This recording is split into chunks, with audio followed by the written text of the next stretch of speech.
What's up YouTube? My name's Quickie, welcome back to the channel. Yeah.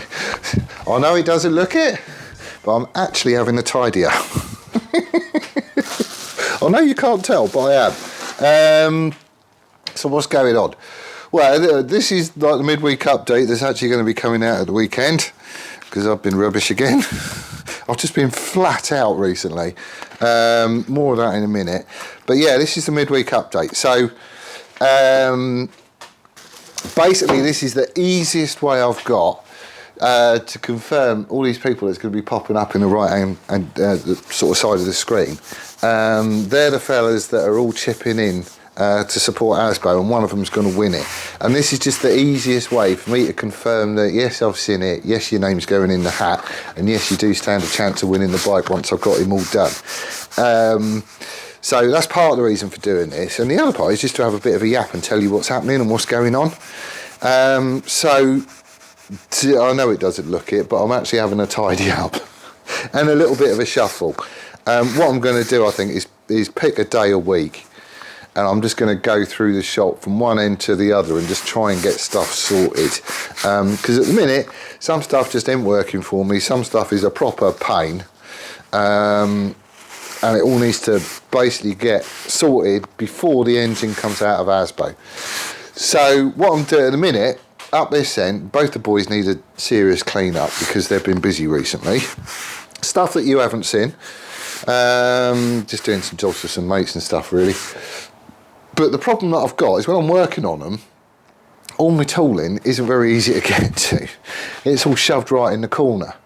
So to get to it, I've got to climb around the bed and, like, you know, catch my joy department and whatever else. And it's just a massive, massive, massive pain. So what we're doing is everything is getting shifted to here, so it's all easily in reach when I'm working on the machines. It just makes sense. So that's step one. In order to do that, I've had to take all the crap out of here, and the rest of the workshop is absolutely full. I've got no bench space at all. I'm pulling stuff out. There's loads of stuff in here that I never use. I've got old bits of tubing and God knows what else, and it's all just going rusty. And I'm never going to use it. Even if I come up with a little project where I need a bit that's exactly that, you know, I mean, that's going to be like once in a blue moon. And by the time I get to it, that's just going to be rusty as hell, and I would never use it anyway. So all that stuff is just getting tipped. I have found loads of Bandit bits, and there's a fella who's got in touch saying, oh, he's doing up a couple of Bandits, that could be dead handy. So he's going to be coming down at some point to grab them. And it just means I can, you know, get stuff out the way, because I'm just hoarding crap for the sake of hoarding crap, because it might be handy. Well, if I haven't touched it in a year and a half, how sensible is it to keep it? So it's all going. I'm also using the opportunity just to go through all my tooling and stuff and give it a bit of a spritz up. We've had, it has been really, really wet, and then it went really, really cold again. So loads of stuff has sort of flash rusted, or started to, do you know what I mean? So the rotary table and the pivoting table and the angle plate and all that lot, that's all been WD'd and Scotch brighted just to, you know, get any surface schmoo off. And then it's all just getting covered in this. What is it? Oily. ACF 50. It's thick and it's gloopy and it sticks to everything, so it's going to help. Right, so ASBO, what's going on there? Well, this weekend, once I can find my bench again, we're starting on the seat ump. So I know kind of what I want to do, and I have been, see, it's all got to be done with an English wheel. I don't use an English wheel much. I've got one, I made one, and he's brilliant, Sherman. He's currently hiding underneath the fabrication table, and I've not seen him in like a year plus. The last thing I did was jix it, and that's the first thing I ever did on an English wheel. So it's not something I'm brilliant at by any means, but you can get some pretty good shapes going on reasonably easily. But it takes a lot of practice. I'm no expert on it at all. Some people just use it as a rolling pin. which you can do. I mean, it does the do and whatnot. But there is an awful lot you can do if you know what you're doing, and I'm just nowhere near that sort of point. So I've been watching loads of latte metal shaping, because that little fella's diamond, he's really good with one of these, and he says what he wants it to do, and then he just does it, and he gets exactly what he thinks. Whereas I found that when I was doing it, you think, oh, this should work. You do it and you get something completely different. So Sherman's going to be coming out. We're going to make up some templates and stuff, so I've got something to try and follow. And we're going to have a go at getting the seat. I'm pretty sure I'm not going to get it done. Not this weekend, not in one day. Just because, you get surprises with them. You really, really do. But that's going to be the next thing on the cards. And then after that, I'm going to be doing the number plate bracket jobby thing with the indicators on. Loads of people chipped in on that. I've got two options. I'm going to do the one that's tight up underneath the seat at a jaunty angle to start off with. Just because to extend it, basically the number plate bit would all be the same. It'd just have an arm on it. So we'll get that one done first, and then we can kind of mock about with it and see what's what and see what works best. And then whatever does is what I'm going to be going with. So that's going to be the next thing. And then we just move on and do the other jobs and stuff. But yeah, it's going to be seat hump this weekend. I know what I want to do. I don't want any fixings on show. So it's going to be very similar to Jixin, and it's going to be studs on the inside that you can't see, but you can get to just by taking the seat off. Because it's only going to be a little one. It's like a proper short stubby seat. So it's only going to be a little one, but it's got to look right basically. Where's my rag gone? Oh, this'll do. Yeah, so that's up next. There's loads of people going on about your license plate. It needs to be, yes, it's going to be illuminated. You have to have a light on it. That's in the MSVA thing. I'm going to do it for the 9x7. It doesn't matter what your characters on your number plate are. It has to be 9x7. But I think I'm going to be calling that the MOT number plate. It may well be, the new owner, if he wants to stick a smaller one on it, I can't force him to keep a 9x7, and I can make the bracket so that if he was to put something a little bit smaller on it, you wouldn't see the bracket either. I know how I'm going to do it, I think. I just need to get on and get it done. But we'll get to that bit when we get to it. I've got a copy of the MSVA thingy, the criteria and stuff. You can get it from, you just Google it, MSVA inspection manual. You can get yourself a copy. And I've also got a copy of the MOT thing as well. Because they make all this information public, you just go and get it. But when I get to anything like number plates, I'm going through and I'm reading that, so I know what I've got to do. It's just a case of, making it basically and making sure we conform with all the rules. So that's that. What else was I going to say? Oh yeah, house for the compressors. Still haven't found one. I do want them outside though, because that's an awful lot of space under there that would be dead handy. And if those two compressors was in a little house outside with just a hose coming through the wall, it'd be so much better. But yeah, I need to find one. I'll flea bait it or something like that. Just to keep the weather off, basically. That's all I want. But that's on the card, so that'll be happening. So in other news, there are changes afoot at work. Oh yes, finally. Bloody ages coming, mind. Currently I'm in a model shop, so we're making all the prototype stuff, or modifying products, or making jigs, or making tooling and all that sort of stuff. But I was successful with an interview a little while ago, as you probably know, which was for industrial engineering. So basically to go in there as a technician. I do want to get into engineering, in quite a serious way actually. I find it fascinating. I wish I'd done something like this before.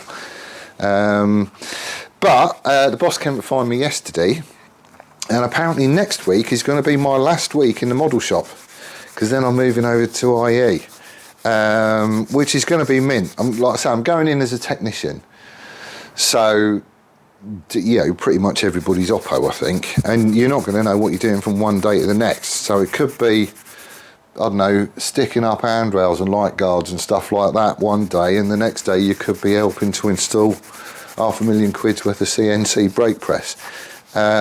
So that's all on the cards. I've had no details about it at all. I don't even know what the new salary is going to be yet. I just know I really want to do it. But I'm going to hunt the boss down today and see what I can find out and speak with HR and blah, blah, blah, blah. Because really, they should be, if they've made the decision, they should be telling me. But yeah, that's coming up. And when I'm in here tomorrow, what's his name? Kieran. He's bringing around a car for me to have a look at. So, BMW 216. I don't really care, if I'm honest.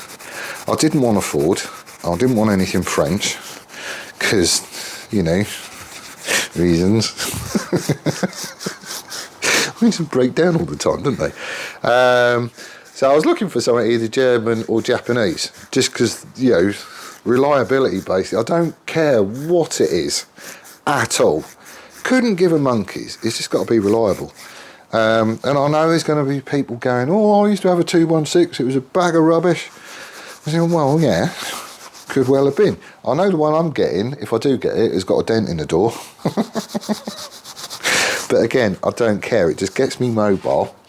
And I can stick a tow bar on it and stick a bike trailer on the back of that if I need to take a bike anywhere. Either that, or if ASBO does go in the back of that caddy, I might just have a chat with Jack and see if I could borrow it. But, as long as I'm mobile, I really don't give a monkey's. Once ASBO is done, I'm getting on with the S-Rad, and that's going to be my bike. I've got some proper plans for that. Some proper plans for it. It's going to be a right hoot as well. So, given a chance of jumping in a car or a van, or jumping on a bike, and I don't really care what the weather's doing, I think I know which one I prefer. Bikes are just better in every way. We're all looking a bit more respectable. Right, let's have a go at that bit. Right, so we're booked in for Dyno on the 8th. I'm sure it's the 8th. Crispy is getting proper busy now, but he's managed to squeeze us in on the 8th. There's minimal stuff that I need to do with the bike.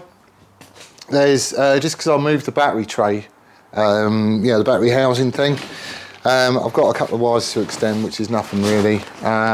If you're running it with a tank and a seat unit and anything else I get fabricated, the intention is literally going full on dry build. So everything that will be going on the road bike, I want to get on it, and make sure I've got space for cabling and need little brackets and doohickeys and all that sort of stuff. The whole lot is getting done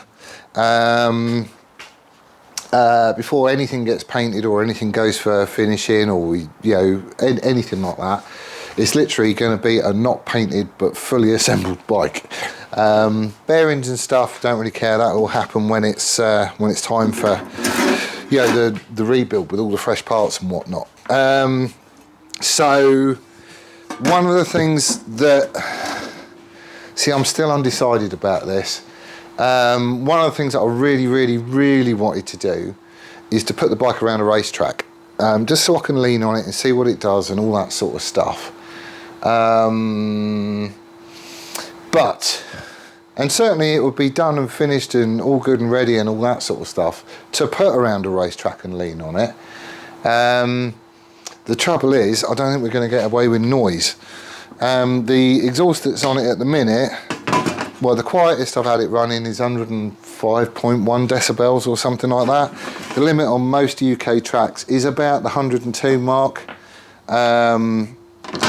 And that's a static test. They also do a fly pass test, which is somewhere on the circuit and you don't necessarily know where. There's a station that's got a sound meter, a dB meter, and there is a limit as you come hoofing it past that they measure you, and if you're over the limit then you just get banned, which isn't very good. The weather's certainly picking up. The bike is pretty much getting there to the point where I could run it as is. It's just, you know, what happens with the exhaust notes and stuff. Now I've got that wish can up there. I'm thinking of mocking something up for it, because to be perfectly honest, I'm probably going to need to have an MSVA test exhaust. That's the other thing I'm probably going to have to make, and it will be an exhaust that just goes on from the collector to the tailpipe, to the end can.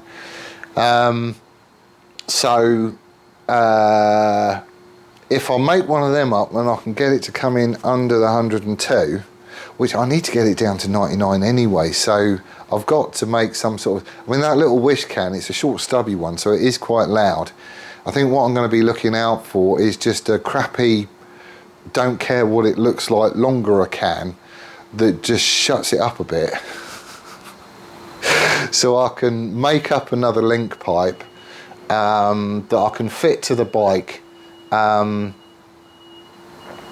then I could basically run that, and that means I could put it around a racetrack. We'll just pull all the, you know, all the road going bits off, we'll have the noise down, and we'll just go out and we'll do a track day on it before all the engine comes apart and it all gets painted and all that sort of stuff. The weather is picking up now. It's not brilliant, but it is starting to pick up, so I'm looking to, I really want to do it. I'll be taking, well, hopefully I'll get Simon Rolls to come with me or something as well, and we can tinker about with suspension and get everything just as we want it, and, you know, show that it can actually do the do, which, you know, a lot of other YouTube channels just don't do. They make this Cafe Racer or this whatever, and they go, yeah, it's done, it runs, here's me going down the road on it, but you don't know what it actually handles like or what it feels like. And I want to test it, I want to test it properly. So that's sort of the idea. If I can find another end can, the one off the SRAD ain't going to do because it's like stupid fittings. I just want a slip-on can of some description. So I'm going to, I'll probably measure up that link pipe that's up there. We'll have to, you know, adapt something, and I'm going to have to come up with some weird and wonderful way of mounting it to the frame, because it's obviously going to need to have some sort of steady. It won't be coming off the foot peg because it'll be too long. But it needs to be something that could just be unbolted again as well, because if I have to run that exhaust for the MSVA test and then just swap it back to what you see at the minute, then, you know, I want to present the bike in its finished form, all painted up and lovely looking for the MSVA test, which means anything I do as far as a rear bracket for the exhaust mount, you know, the end can steady sort of bracket, if that makes sense. I don't want it to spoil the look of the bike, so I'm kind of bouncing ideas around at the minute, and if I'm honest, I'm not getting very far. But, you know, that's on the cards as well. It wouldn't take me long to make up another link pipe and, you know, everything else. It's just how I fit the rear bracket to it, basically. Right, there you go. That looks a bit better, doesn't it? At least I can get to stuff. It was a nightmare before, but at least now I can put my hand to pretty much anything. So, you know, it's all kind of, it's not really, stuff is grouped together, but it's not really laid out. Not in any real sensible order anyway. We just do that as we get to it. This bit looks lovely. That bit, not so much. So I know what I'm doing first thing in the morning. In the corner here, I've just got stuff like, you know, parts washers and ultrasonics and lineages and all that sort of stuff. I do use it all, but not all the time, and that's the thing. I want the stuff that I'm using all the time to hand and easily accessed. Other stuff that I need occasionally, we'll just squirrel it out of the way. It's got to be the best way to do it. And because all that lot is gone, I can now move that stupid nuts and bolts drawer thing out the way, because that was doing my head in as well. So anyway, toolbox is going to go over in front of the shot blast cabinet again, because I don't use the shot blast cabinet all the while, so we'll just box him in. It's going to make a big difference if I can get a house for the compressors, because that gives me an awful lot of underbench storage, which, you know, just, I've got all these grey boxes that you see, kicking about. You know, all this sort of, well, you've seen them anyway. But they all stack really, really well. So bike parts and all that sort of stuff could just go into those boxes and underneath the bench. Because that way I'll know where everything is, and I'll be able to put my hand to it. I'll just write on the box whatever it is with Sharpie, and you know, away you go. Curiously enough, I still haven't found those engine mounts. You remember the engine mounts I lost? They're not up this end of the shop. I'm pretty sure they're down that end, but I still haven't found them.